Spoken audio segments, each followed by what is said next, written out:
Hello friends, good morning. કેમ છો દોસ્તો? મજામાં ને? મિત્રો, સત્યમ ક્લાસીસના માધ્યમથી આપણે શીખી રહ્યા છીએ English grammar. And on behalf of Satyam classes I welcome you all.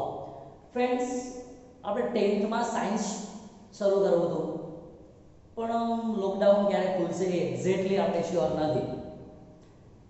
સો આજે ઇંગ્લિશ ગ્રામરનો લાસ્ટ ટોપિક આપણે આજે શીખીએ. આ ગ્રામરના ટોપિક પછી 10th માં આપણે શરૂ કરવાના છે સાયન્સ, અને 12th માં શરૂ કરવાના છે state and account, and arts માં આપણે શરૂ કરવાના છે સંસ્કૃત. ઓકે દોસ્તો, તો ઇંગ્લિશ ગ્રામરનો આજે લાસ્ટ ટોપિક શીખી લઈએ. Friends, we are not sure when the schools are being open, when the school will open. So when we start traditional teaching, till then we are going to study indirect speech. મિત્રો, indirect speech નો અર્થ થાય છે પરોક્ષ કથા. indirect speech બહુ મોટો topic છે.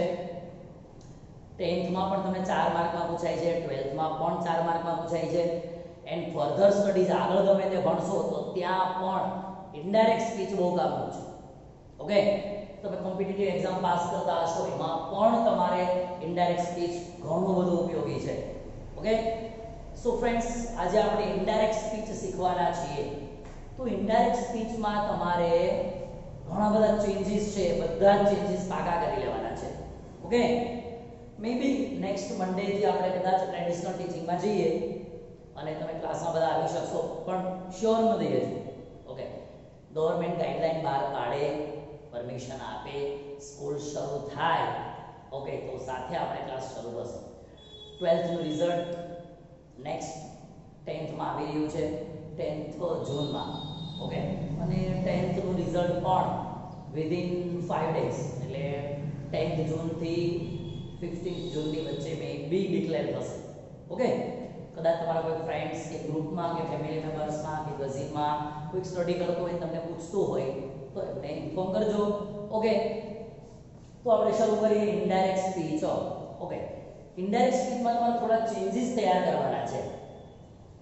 પહેલા આપણે શરૂઆત કરીએ ચેન્જીસ ઇન વર્ડ્સ, શાબ્દિક ફેરફારો.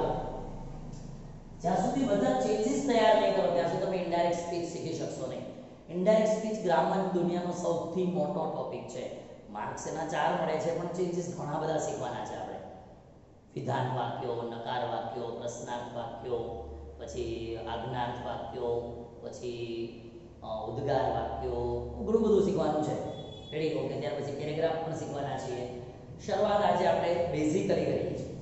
તો બેઝિકલી ચેન્જીસ તો મોસ્ટ ઓફ સ્ટુડન્ટ્સને આવડે છે, આપણે ક્લાસમાં પણ શીખી ગયા છો.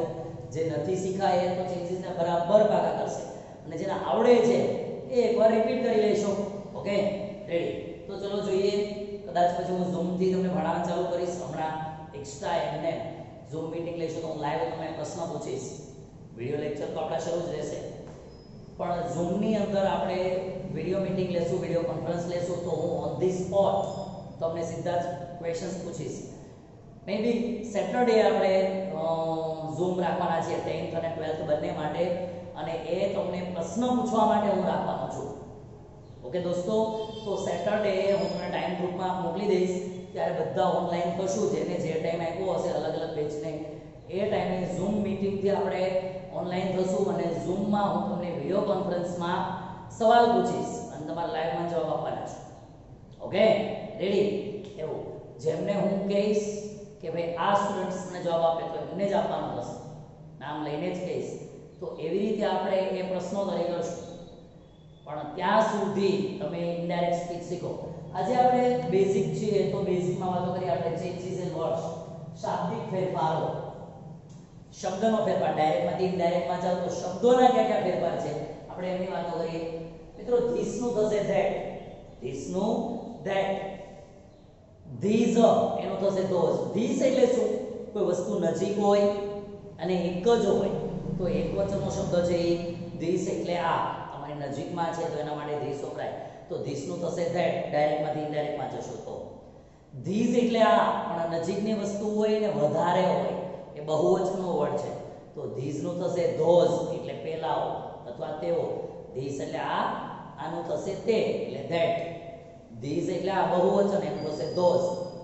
હિયર નું થશે ધેયર, અહીંયા તો એનું થશે ત્યાં, ડાયરેક્ટ માંથી ઇનડાયરેક્ટ માં થશે તો હિયર નું ધેયર, નાવ નું ધેન, નાવ એટલે અત્યારે, ધેન એટલે ત્યારે, નાવ નું ધેન, ટુડે નું ધેટ ડે, આજે ઓલું તે દિવસે એટલે ટુડે નું થશે ધેટ ડે, ટુ નાઇટ નું થશે મિત્રો ધેટ નાઇટ, ટુ નાઇટ એટલે આજે રાત્રિએ, ધેટ નાઇટ એટલે તે રાત્રિએ, ટુમોરો નું થશે ને ધ નેક્સ્ટ ડે, ટુમોરો એટલે આવતીકાલ, એનું થશે ધ નેક્સ્ટ ડે એટલે બીજે દિવસે, તો ટુમોરો નું ધ નેક્સ્ટ ડે, યસ્ટરડે નું થશે ધ પ્રીવિયસ ડે, ગઈકાલ, એનું થશે દોસ્તો પછીનો દિવસ, તો યસ્ટરડે નું the previous day, okay, ago નું થશે બિફોર, ધઝ નું થશે સો, ધઝ એટલે આવી રીતે, સો એટલે એવી રીતે, એવી જ રીતના નેક્સ્ટ, પણ નેક્સ્ટ પછી કોઈને કોઈ વર્ડ હોય, next train, next day, next Navratri, next year,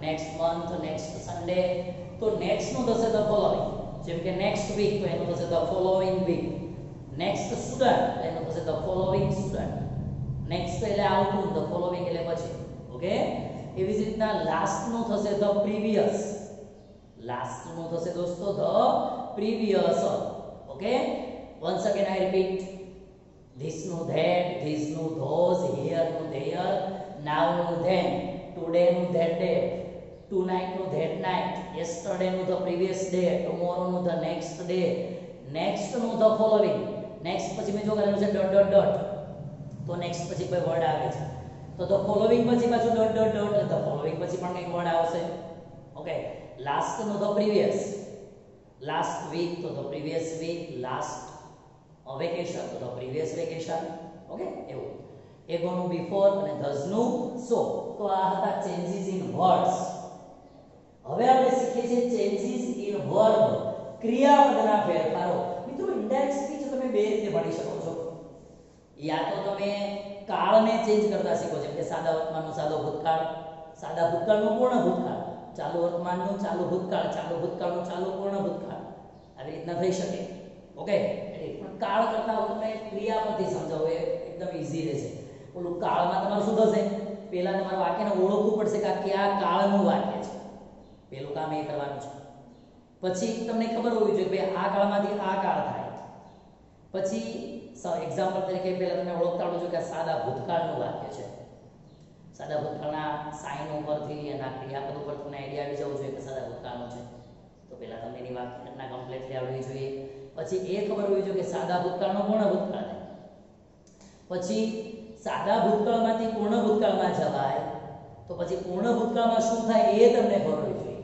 તો આટલું બધું તમારે યાદ ન રાખવું પડે, એટલે તમારે ક્રિયાપદના ફેરફાર યાદ રાખશો તો બધા કાળ તમને આવડી જાય. ઓકે દોસ્તો, શીખીએ. આ બધા હેલ્પિંગ વર્બ છે, સહાયકારક ક્રિયાપદો, એમાં જે ચેન્જ થાય છે એ લખેલા છે, ચેન્જ નથી થતા એટલે લેખા નથી. વાત કરી લઈશું આપણે. એમિઝાર, એમિઝાર છે એ ટુ બી નું રૂપ છે વર્તમાન કાળનું. તો ટુ બી, ટુ હેવ અને ટુ ડુ આ ત્રણ સહાયકારક ક્રિયાપદો છે, એની તમારે વધુ જરૂર પડે છે. ઓકે દોસ્તો, રેડી? તો મિત્રો આપણે એવું કરીએ કે વિડિયોની લેન્થ બહુ ન વધે, એટલા માટે એવું કરીએ કે હવે પછીનો છે હું તમને નેક્સ્ટ વિડિયોમાં આપું. ઓલું મોટો વિડિયો થશે તમારે પાછું ઓડી આખો એક સાથે જો, એટલે એના કરતાં આપણે હવે આગળનો જે ચેન્જીસ છે હું તમને નેક્સ્ટ વિડિયોમાં આપું છું, તમે એના માટે નેક્સ્ટ વિડિયો જુઓ. ઓકે, ચલો જોઈએ આપણે આજના દિવસનો વિડિયો 2, નેક્સ્ટ વિડિયો.